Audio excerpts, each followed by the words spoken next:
अस्सलामुअलैकुम वरहमतुल्लाहि वबरकातुहू। दोस्तों, मैं मोहम्मद जान आलम आप सभी के सामने हाजिर हूँ आई लव मदीना चैनल की जानिब से। मेरे प्यारे मुसलमान भाइयों, आज आप सभी के लिए अल्लाह के महबूब के हवाले से एक बड़ा ही दिल को चिढ़ देने वाला वाक़या लेकर आया हूँ कि जिसको सुनने के बाद हो सकता है कि आपकी आंखों में आंसू आ जाएं। आप सभी को बता दूँ, एक मरतबा एक शख्स प्यारे आका की बारगाह में हाजिर हुआ और हाजिर होने के बाद प्यारे आका से गुफ्तगू करने लगा और ये बात बताने लगा कि हुजूर, मेरी इस ज़िंदगी के अंदर मेरे साथ दो ऐसे वाक़यात पेश आए हैं कि एक वाक़े को सुनने के बाद मैं खूब ज़ोर ज़ोर से हंसने लगता हूँ, लेकिन जब दूसरा वाक़या याद आता है तो मेरी आंखें नम हो जाया करती हैं और मैं फूट फूट कर रोने लगता हूँ। तो इस बात के ऊपर प्यारे आका ने फरमाया कि बताओ कि तुम्हारे साथ वाक़या क्या पेश आया। मेरे प्यारे दोस्तों, महबूब खुदा तो सब कुछ जानने वाले हैं, वो दिलों के हाल को भी जानने वाले हैं, वो गैब का इल्म भी जानने वाले हैं, लेकिन फिर भी उस शख्स का दिल रखने के लिए उससे ये बात कही कि वाक़या बताओ कि तुम्हारे साथ क्या पेश आया। मैं आपको बता दूं, वो जो शख्स था वो ये बात बताने लगा कि ज़माना जाहिलियत के अंदर जब मैं ईमान नहीं लाया था तो उस वक्त में एक बुत की पूजा किया करता था। जब मुझे नौबत आई कि मैं अपने शहर को छोड़कर किसी और शहर चला जाऊं तो ऐसे वक्त में मैंने अपने साथ जो भी ज़रूरत का सामान था वो उठा लिया, लेकिन तभी मेरी जो नज़र थी घर के अंदर उस बुत के ऊपर पड़ी कि जिसकी मैं इबादत किया करता था, तो फ़ौरन ही मैंने अपने बुत को भी अपने साथ उठा लिया। लेकिन वो जो बुत था वो बहुत ही ज़्यादा भारी था कि जिसकी वजह से मुझे उठाने में परेशानी हो रही थी। इसीलिए मेरे दिल में ख्याल आया क्यों ना मैं दूसरा हल्का बुत तैयार कर लेता हूँ और फिर उसको अपने साथ ले जाऊँगा और उसी की इबादत करूँगा। इसीलिए भारी होने की वजह से मेरा जो बुत था उसको मैंने वहाँ छोड़ दिया। उसके बजाय मैंने आटे का एक बुत तैयार किया और बुत तैयार करने के बाद उसे उठा लिया, क्योंकि वो आटे का बना हुआ था, वो बहुत ही ज़्यादा हल्का था और मैं बआसानी उससे उठा पा रहा था। और उठाने के बाद अपने शहर से रवाना होकर दूसरे शहर पहुंचा और जब मैं अपने दूसरे घर के अंदर दाखिल हुआ तो मैं वहां पहुंचने के बाद बहुत ही ज़्यादा थक चुका था, बहुत ही ज़्यादा भूखा था।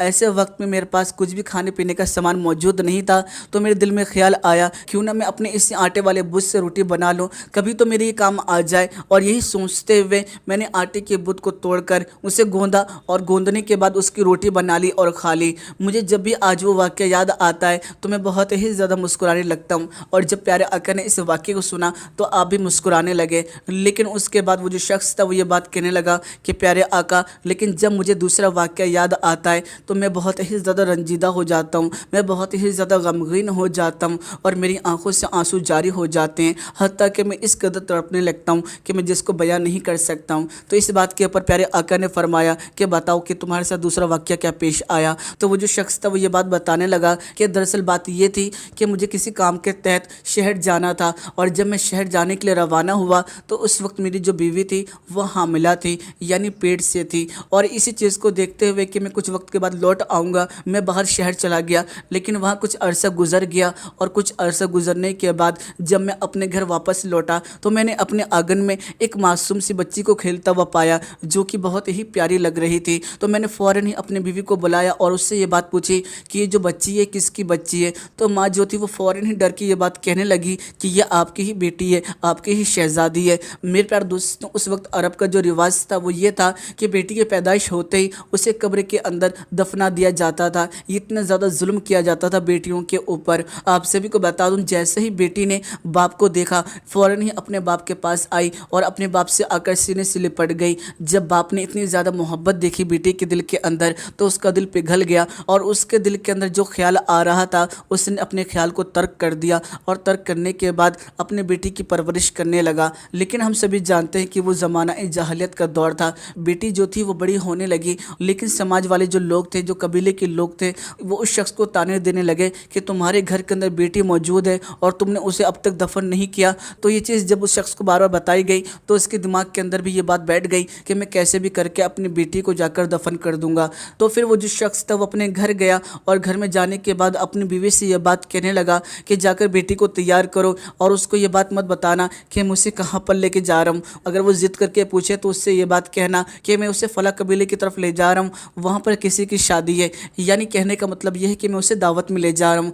माँ जो थी उसकी आंखों में इस बात को सुनकर आंसू आ गए और फिर शौहर ने जो ये बात कह दी थी कि बेटी को मत बताना, तो माँ जो थी वो अपने शौहर की बात को मानते हुए, क्योंकि माँ जो थी वो अपने शौहर से बहुत ही ज़्यादा डरा करती थी, क्योंकि उस वक्त औरतों के साथ बहुत ही ज़्यादा ज़्यादती की जाती थी, उनके ऊपर जुल्म किया जाता था। था। तो इस चीज़ के खौफ में माँ जो थी वो अपनी बेटी के पास गई और उसे नहा धो के तैयार करने लगी। बेटी जो थी वो ये बात कहने लगी कि माँ मैं कहाँ जा रही हूँ। तो इस बात के ऊपर माँ जो थी वो ये बात कहने लगी कि बेटी फला कबीले में शादी है, वहाँ तुम्हारे अब्बा तुम्हें लेके जा रहे हैं। तो वो जो बेटी थी वो बहुत ही ज़्यादा खुश हो गई और फिर तैयार होने के बाद वो अपने बाप के पास पहुँची। जब बाप और बेटी घर से बाहर निकलने ही वाले थे तभी माँ ने ये बात कही कि ऐ शख्स अपने अमानत को ज़ाया ना कर। तो बेटी जो थी वो इस बात को कान लगाकर सुन रही थी और फिर उसके बाद बाप जो था वो अपनी बेटी को लेकर चलने लगा। अभी कुछ ही देर चले थे कि बेटी जो थी वो ये बात कहने लगी कि अब्बा हुजूर फला जो कबीला था वो तो दूसरी तरफ है, आप मुझे किधर लेके जा रहे हैं। तो बाप जो था वो खामोश रहा, उसने कुछ भी नहीं बोला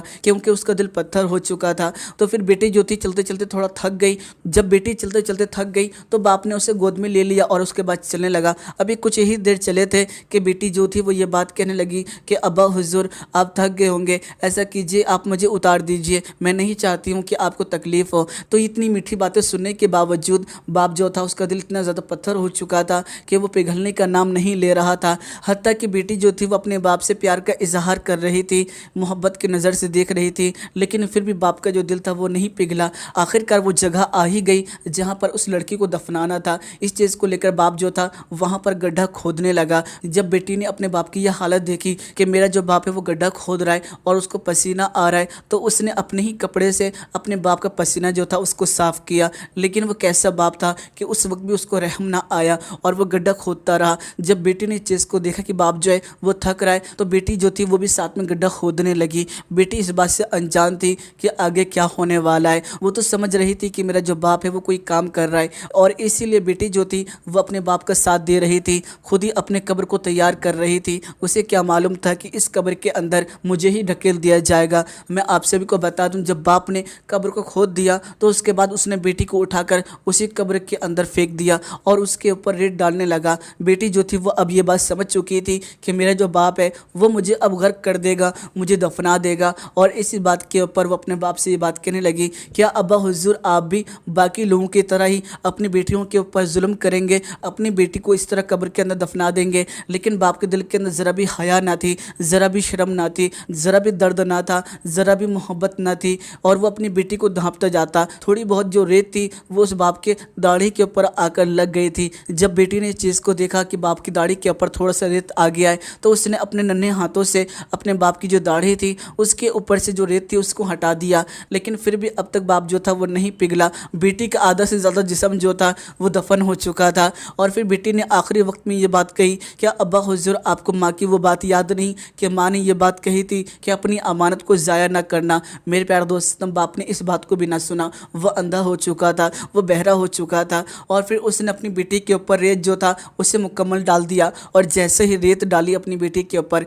बेटी जो थी वो दुनिया फ़ानी को छोड़ के चली गई। मेरे प्यारे दोस्तों, यहाँ पर देखिए कि किस तरीके से बेटी जो थी वो बाप से मोहब्बत फरमा रही थी। बेटी के दिल के अंदर कितनी ज़्यादा मोहब्बत थी अपने बाप के लिए, लेकिन वो कैसा बाप था कि जिसका ज़रा भी दिल नहीं पिघला। जब प्यारे आका ने इस बात को सुना तो प्यारे आका की आंखों में आंसू जारी हो गए और प्यारे आका ने फरमाया कि अगर अल्लाह ज़माना जहालियत के हवाले से ये फरमाता कि उनको सज़ा दो तो सबसे पहले मैं तुझे सज़ा देता, लेकिन जो ईमान ले आता है अल्लाह ताला उसके सारे गुनाहों को माफ़ कर देता है। और फिर वहीं पर खड़ी होकर बीवी फातिमा रज़ियल्लाहु तआला अन्हु यानी आपकी शहज़ादी हर बात को सुन रही थी। तो फिर फ़ौरन ही आपने अपनी शहज़ादी यानी हज़रत बीवी फातिमा रज़ियल्लाहु तआला अन्हु को अपने सीने से लगा लिया कि मैं तो अपनी बेटी से बेइंतहा मोहब्बत करता हूँ। कैसे बाप थे तुम कि तुमने अपनी बेटी को गर्क कर दिया, अपनी बेटी को ज़िंदा ही दफन कर दिया। तो मेरे प्यारे दोस्तों, यहाँ पर प्यारे आका हमें सिखा रहे हैं कि बेटियों से किस कदर मोहब्बत की जाती है। और फिर अल्लाह के नबी ने फरमाया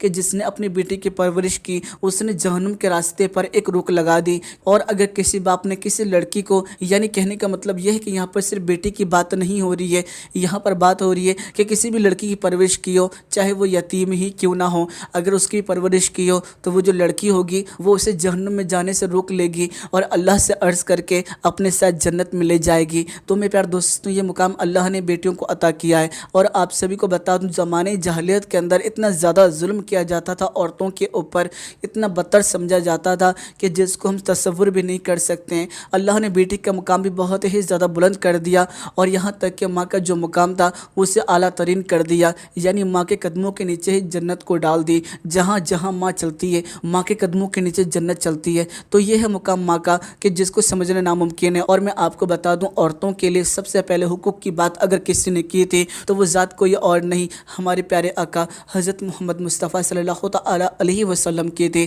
میرے پیارے دوستو، مجھے امید ہے کہ آپ کو یہ واقعہ پسند آیا ہوگا۔ ویڈیو کے اندر اگر آپ کو ہماری کوئی بات پسند آئی ہے تو آپ ہمیں کمنٹ کر کے بتا سکتے ہیں۔ ویڈیو پسند آئی ہے تو ویڈیو کو لائک کر دیجیے گا، اور اس ویڈیو کو جتنا زیادہ ہو سکے گا اتنا زیادہ شیئر کر دیجیے گا۔ اور گزارش کروں گا کہ اگر اب تک آپ نے ہمارے یوٹیوب چینل کو سبسکرائب نہیں کیا ہے، چینل کو سبسکرائب کر لیجیے گا، ساتھ ہی ساتھ نوٹیفیکیشن بیل دبا لیجیے گا تاکہ آپ کو ہر نئی ویڈیو کی نوٹیفیکیشن مل سکے۔ چلیے دوستو، میں پھر ملوں گا ایک اور پیاری ویڈیو کے ساتھ۔ اپنا خیال رکھیے گا، خوش رہیے گا، جب تک کے لیے